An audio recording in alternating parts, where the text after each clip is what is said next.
नमस्कार साथियों, मैं विनय दीक्षित, प्रवक्ता अंग्रेजी, आप सभी लोगों का अपने YouTube channel Vinay Kumar Saraswati English में स्वागत करता हूं। हम लोग डायरेक्ट और इनडायरेक्ट स्पीच पढ़ रहे थे, जिसके तहत हमारा टॉपिक इंपरेटिव सेंटेंस अर्थात आज्ञा सूचक वाक्य चल रहा था।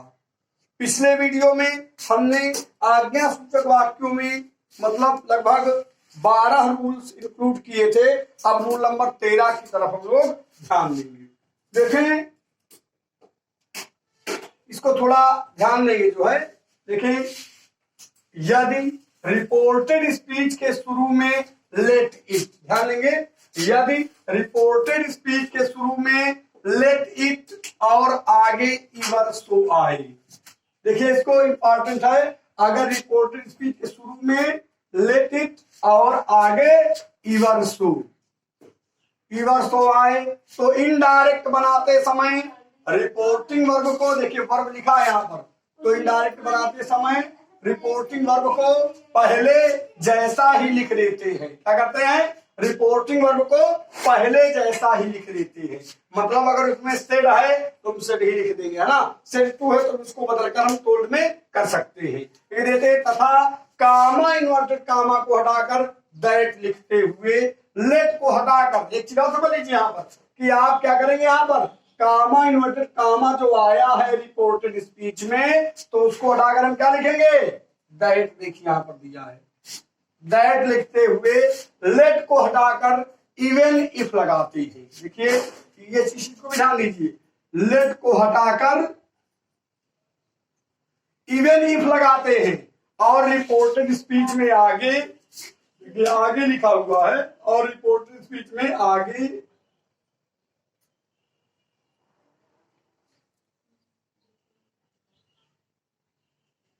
आगे आए हुए इवर सो को हटाकर मतलब इवर सो क्या करते हैं? हटाकर इनडायरेक्ट स्पीच का निर्माण करते हैं। एक बार पुनः आप इस नियम को ध्यान देंगे, थोड़ा आपको उलझाव टाइप का महसूस होता होगा। हम पुनः इस नियम को पढ़ रहे हैं ताकि आप इसको बारीकी से समझ सकें। देखें, यदि रिपोर्टेड स्पीच के शुरू में लेट इट, मतलब शुरू में क्या आएगा रिपोर्टेड स्पीच के? लेट इट और आगे इवर सो, मतलब लेट इट के आगे जो है थोड़ी देर बाद, तुरंत बाद या इवर सो आए तो इनडायरेक्ट बनाते समय रिपोर्टिंग वर्ब को पहले जैसा ही लिख देते हैं। मतलब रिपोर्टिंग वर्ब जैसा पहले है उसी तरह हम लिख देंगे। अगर सेड है तो सेड लिखेंगे, सेड टू है तो टोल्ड लिखेंगे, ठीक है ना। पर आस्क्ड भी लिखा जा सकता है, कंडीशन पर अप्लाई होता है जो है, जैसा ही लिख देते हैं तथा कामा इन्वर्टेड कामा को हटाकर दैट लिखते हुए। अब आप समझ लीजिए दूसरा स्टेप क्या है कि कामा इन्वर्टेड कामा को हटाकर हम क्या लगाएंगे? दैट लगाते हैं। लिखते हुए लेट को हटाकर, जो आपका लेट के बाद इट आया है तो लेट को हम क्या करेंगे? हटा देंगे। लेट को हटाकर इवन इफ लगाते हैं। लेट के स्थान पर जहां लेट था तो इनडायरेक्ट बनाते समय उसके स्थान में क्या लगाएंगे? इवन इफ लगाते हैं। और रिपोर्टेड स्पीच में आगे आए हुए इवर सो को हटाकर, और जो लेट इट के बाद जो इवर सो जो आगे आया रिपोर्टेड स्पीच में, उसको हटा देते हैं और इनडायरेक्ट स्पीच का निर्माण करते हैं। अब आप लोग देखेंगे कैसे मतलब इस तरह के वाक्य बनाए जाते हैं। मतलब हमारा दृष्टिकोण ये है कि हम हाई स्कूल इंटर को टच करते हुए अपर लेवल के मतलब नरेशन का अध्ययन हम लोग कर रहे हैं, जो हमारी समस्त कंपटीशन परीक्षाओं के लिए अत्यधिक महत्वपूर्ण है। आप देखेंगे, देखिए इसको, इस सेंटेंस को, mister Chopra said let it rain ever so hard I will go to college today. अब देखिए, आप देख सकते हैं आसानी से, मिस्टर चोपड़ा सेड। अब आप देखिए आसानी से आप देखिए, अब आप लोग आसानी से देख सकते हैं इस चीज को। देखें, लेट इट, आप देख रहे हैं यहाँ पर कि लेट इट से आपके रिपोर्टिंग वर्ब की शुरुआत है, ठीक है ना, और आगे इवर सो भी दिया है। तो हम क्या करेंगे? इनडायरेक्ट स्पीच में हम समझ गए कि इसी रूल का आप लोग स्टडी कर रहे हैं। हम क्या करेंगे? सेट देखिए यहाँ पर दिया था तो सेट को इसी तरह सेट नीचे उतार दीजिए। कामा इन्वर्टेड कामा को हटा के लगा देंगे दैट, जो आपको बताया गया है। अब देखिए लेट को हटा देती है, ठीक है ना, लेट को हटाकर इवन इफ लगाते हैं तो लेट आपका ये क्या हुआ, हट गया। इसको हटाकर हमने क्या लगा दिया, इवन इफ, इसके स्थान में देखिए इवन इफ, है ना। अब देखें, अब लेट जब हट गया क्या बचा, इट। अब आया रेन आपका, तो आप देखें रिपोर्टिंग और बात की स्टेट पास्ट टेंस में है, इसलिए क्रिया की पहली अवस्था को क्रिया की दूसरी अवस्था में बदल दिया जाता है। क्या हो जाएगा, रेन्ड, रेन्ड। अब आपको ये भी पता है कि रेन्ड, अब देखिए एक चीज और आपको पता है, अभी देखिए यहाँ एक चीज थोड़ा नहीं लिखी गई है, इवर्सो को हटा देते हैं। अब रेन्ड के बाद क्या है, आया है यहाँ पर हार्ड, है ना, तो अगर हार्ड आप लिखेंगे, इसके बाद कामा लगा देंगे, है ना, ये हो गया। अब आई आया, देखिए आई फर्स्ट पर्सन प्रोनाउन है, आपने पढ़ा अगर रिपोर्टेड स्पीच में कोई फर्स्ट पर्सन आए तो उसे रिपोर्टिंग वर्ब के कर्ता के अनुसार बदला जाता है। मिस्टर चोपड़ा कोई आदमी है तो उनके लिए किसका प्रयोग करेंगे आप, ही। अभी अब क्या करेंगे, हालांकि आना चाहिए ही के साथ शुड, लेकिन यहाँ पर उड ही लिखा जाएगा, ठीक है ना। विल का क्या हो जाएगा, would. Go to college, full stop लगा दीजिए, गो टू कॉलेज। और देखिए टुडे है तो टुडे का किसे बदल देंगे, निकटता सूचक शब्दों को दूरी सूचक शब्दों में बदल दिया जाता है, क्या हो जाएगा, दैट डे। इस तरह बनेगा आपका। अब देखें इस सेंटेंस को आप लोग देखें, she said let it be your so difficult I must do it. अब देखें फिर आप देख सकते हैं दूसरे वाक्य में भी लेट इट से रिपोर्टेड स्पीच की शुरुआत है और आगे रिपोर्टेड स्पीच में ही यूर सो दिया गया है। तो हम क्या करेंगे, इनडायरेक्ट स्पीच बनाते समय इसमें हम ये करेंगे कि सेट को मतलब रिपोर्टिंग को उसी तरह लिख देंगे, सेट को लिख देंगे, कामा इन्वर्टेड कामा जो आपका दिया है इसको अगर हम क्या लगा देंगे, दैट। देखिए दैट लिखा हुआ है। अब लेट को हम क्या करेंगे, हटा देंगे, लेट को क्या करेंगे, हटा देंगे।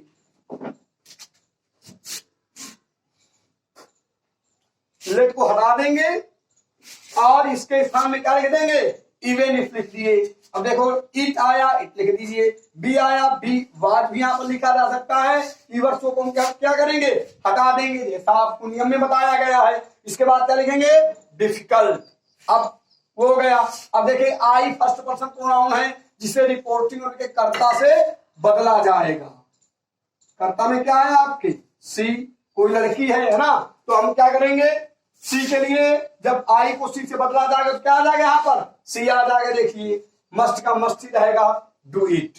ये आपका मतलब इस तरह का निर्माण वाक्य का होगा। ध्यान दीजिए अन्य वाक्यों के मतलब प्रोफार्मे को भी आप इस तरह समझ सकते हैं। अब देखेंगे rule number next, rule number 14 आपका क्या कहता है, 13 रूल नंबर हम लोग पढ़ चुके। रूल नंबर 14 क्या कहता है कि कभी कभी रिपोर्टेड स्पीच की शुरुआत लेट से होती है।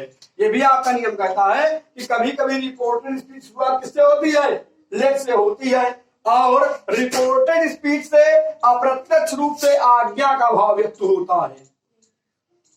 मतलब रिपोर्टेड स्पीच से अप्रत्यक्ष रूप से आज्ञा का भाव भी व्यक्त होता है। तो इनडायरेक्ट बनाते समय तो ऐसी कंडीशन में इनडायरेक्ट बनाते समय सेड टू को ऑर्डर्ड या कमांडेड में बदलकर, आपको पता ही है कि आदेश का भाव व्यक्त होने पर ऑर्डर्ड या कमांडेड में बदला जाता है, में बदलकर कामा को हटाकर दैट लिखकर। देखिए इसमें दो नियम है, आप एक दैट के प्रयोग से बना सकते हैं, एक शुड के प्रयोग से जब बनाएंगे तो शायद उसमें दैट का प्रयोग नहीं किया जाता। हम देखिए बताएंगे, एग्जाम्पल्स दोनों देंगे, वहां पर दैट नहीं लगाया जाएगा तो आप लोग कंफ्यूज ना होना। सेंटेंस को देकर हम मतलब उसको क्लैरिफाई करेंगे।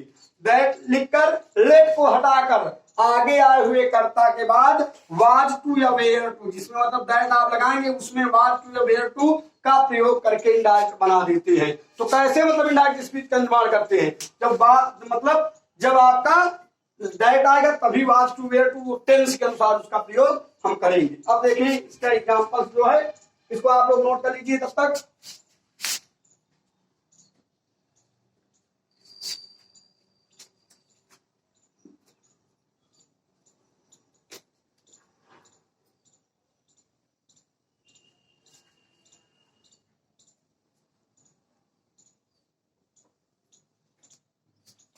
देखिए एग्जाम्पल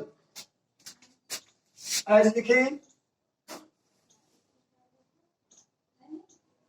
ऐसे बनाएंगे इसको, the principal said, the principal said, the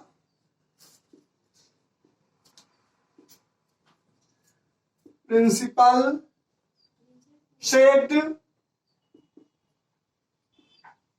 late no one come late, देखें, let no one come late, let no one come late, ये आपका देखिए वाक्य है, let one come no, let no one come late, indirect बनाना है आपको इसका। अब आप लोग समझे कैसे इसका इनडायरेक्ट स्पीच बनाएंगे, थोड़ा कैलकुलेट करें दिमाग में।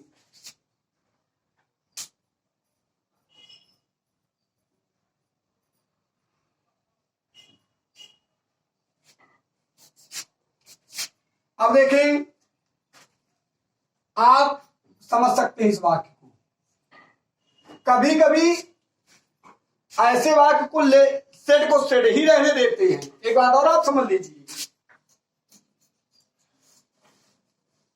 अब आप देखेंगे द प्रिंसिपल सेड दैट, ऐसे भी इसको बना सकते हैं आप, ये वाक्य आपका गलत नहीं है। The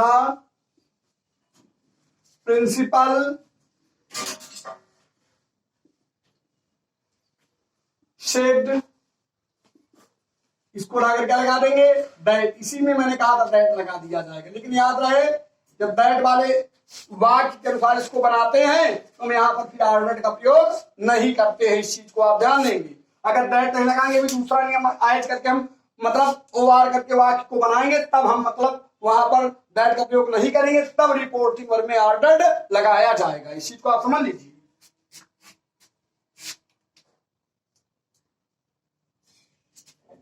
The principal said that,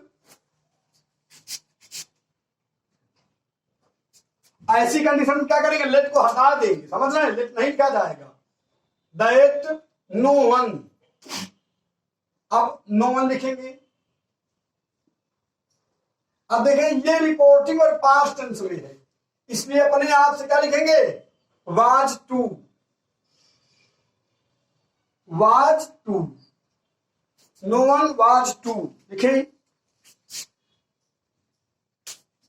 अब देखें यहां पर कम करेंगे, कम लेट, या तो आप इसको ऐसे बना दीजिए, है ना, या तो एक और हम प्रोफार्मा आपको बता रहे हैं, ओआर करके एक प्रकार से और आप इसको बना दीजिए। कैसे बनाएंगे, द प्रिंसिपल, अब स्टेट को आप किसमें बदलेंगे, ऑर्डर्ड में, the principal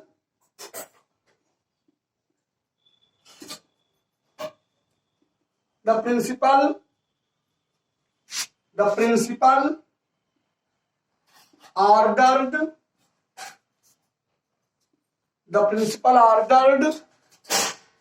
the principal ordered, क्या लिखेंगे यहां पर, द प्रिंसिपल ऑर्डर, देखिए दिमाग लगाएं, क्या लिखेंगे इसके बाद जो है, देखिए दैट यहां पर भी लगाया जाता है, हमने जो वहां पर बात आपको बताई थी, दैट लगाया जाएगा दोनों वाक्यों में, ऑर्डर दैट, लेट को लेकिन हटा देंगे, दैट नो वन शुड, यहां पर अपने आप से लिखेंगे ना, no one should come late. हमें लग रहा है आप लोगों की ये वाक्य संभवतः समझ में नहीं आया होगा। दैट का प्रयोग मतलब दोनों वाक्यों में करेंगे, दोनों प्रकार की स्ट्रक्चर में करेंगे, और क्या करेंगे, लेट को दोनों प्रकार की कंडीशन में लेट को हटाएंगे। और देखिए एग्जांपल, एक एग्जांपल और बता दें, शायद आप लोगों को डिलेमा हो रहा है कि वाक्य कैसे बनेगा, ठीक है ना।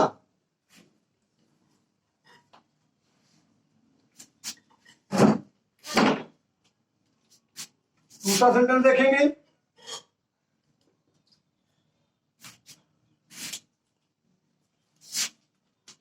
The manager said,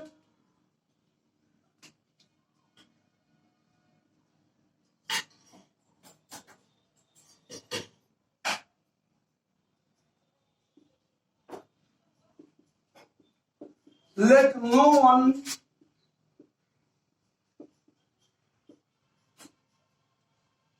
enter without permission,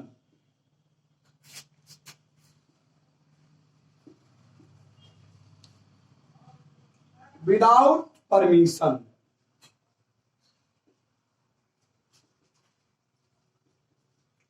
indirect बनाएंगे। अब कैसे बनाएंगे इसका, आप फिर वही प्रोफार्मा करेंगे। सेड आया है, सेड को नीचे से लिख देंगे। द मैनेजर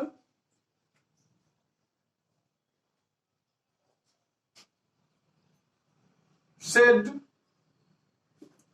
इसके बाद इसको उड़ाकर क्या लगा देंगे, दैट। लेट को क्या करेंगे, हटा देंगे। The manager said that no one, क्या लिखेंगे। अब ये देखिए ये पास्ट में है इसलिए वाज वेयर का प्रयोग करेंगे। अगर यहां पर प्रेजेंट में होता तो is am are plus to का प्रयोग कर सकती थी। No one was to, no one was to enter without permission. ऐसे इसको बनाया जाएगा। लिखे आप लोग।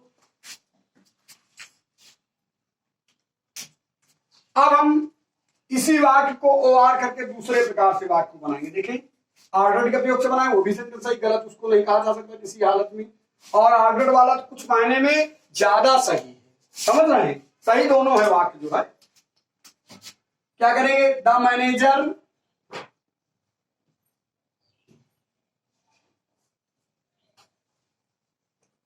ऑर्डर्ड, ऑर्डर्ड में अपने मन से लिख दीजिए,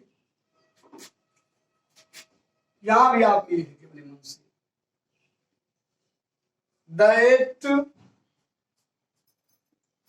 नो वन, लेट को हटा देंगे यहां पर।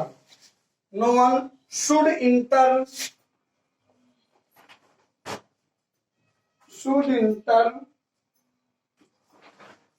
Without permission, without permission.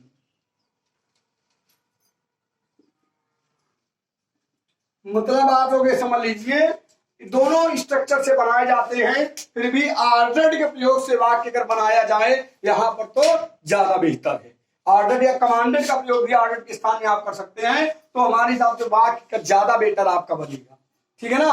अब हम देखिए, अब आगे वीडियो में हम प्रयास करेंगे कि आपका एक्सक्लेमेटरी सेंटेंस मतलब विस्मय सूचक वाक्यों को लेकर आए।